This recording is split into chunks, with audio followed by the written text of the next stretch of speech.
ओम शांति।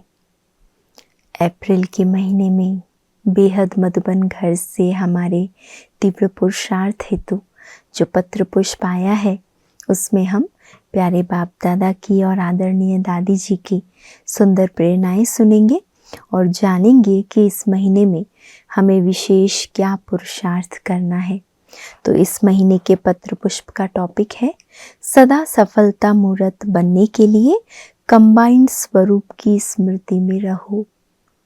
सदा सफलता मूर्त बनने के लिए कंबाइंड स्वरूप की स्मृति में रहो।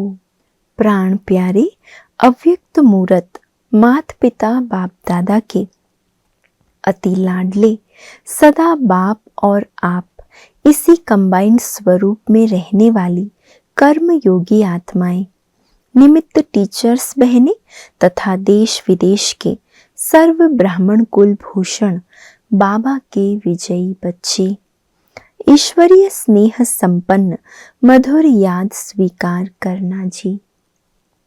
बाद समाचार, आप सभी ने मार्च महीने में होली का पावन पर्व खूब धूमधाम से मनाया होगा।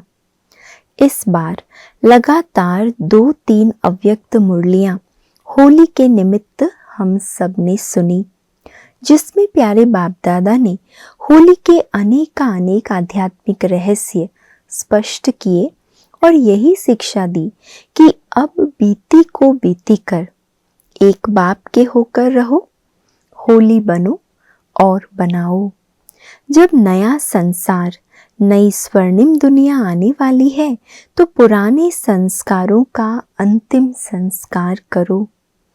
मनसा द्वारा प्रकृति को सतोगुणी बनाने की सेवा करो। सर्व के प्रति शुभ भावना, शुभकामना रख संस्कार मिलन की रास करो। सदा परमात्म संग के रंग में रहे सबको वही रंग लगाते सच्ची होली मनाओ। तो जरूर आप सभी ने ऐसी सच्ची होली मनाई होगी। साथ साथ हम सबकी अति स्नेही गुलजार दादी और दादी जानकी जी का स्मृति दिवस भी मार्च के महीने में आता है। सभी उनकी दिव्य पालना को, उनके द्वारा मिली हुई मधुर शिक्षाओं को याद करते अपने स्नेह सुमन अर्पित करते हैं। अभी अप्रैल मास के लिए प्यारे बाप दादा का विशेष इशारा है कि बच्चे सेवाओं में सदा सफलता मूर्त बनने व माया पर विजय प्राप्त करने के लिए अपना कंबाइंड स्वरूप स्मृति में रखो। क्या इशारा दिया है बाबा ने? सेवाओं में सदा सफलता मूर्त बनने व माया पर विजय प्राप्त करने के लिए अपना कंबाइंड स्वरूप स्मृति में रखो। जैसे शरीर और आत्मा कंबाइंड है, ऐसे आप बाप के साथ सदा कंबाइंड रहो। हर कर्म करते हुए योग को कंबाइंड रखो। ज्ञान स्वरूप के साथ स्नेह को कंबाइंड रखो। बाप को कंपेनियन तो बनाया है, अब उसे कंबाइंड रूप में अनुभव करो। जितना कंबाइंड रूप का अनुभव बढ़ाते जाएंगे उतना ही ब्राह्मण जीवन बहुत प्यारी मनोरंजक अनुभव होगी। लोग तो कहते हैं जिधर देखते हैं उधर तू ही तू है, और हम कहते हैं कि हम जो करते हैं, जहां जाते हैं, बाप साथ ही है, अर्थात तू ही तू है। जैसे कर्तव्य साथ है, ऐसे हर कर्तव्य कराने वाला भी सदा साथ है। करनहार और करावनहार दोनों कंबाइंड हैं। जब सर्वशक्तिमान बाप कंबाइंड है तो सर्व शक्तियां स्वतः आ जाएंगी। जहां सर्व शक्तियां हैं वहां सफलता ना हो, ये असंभव है।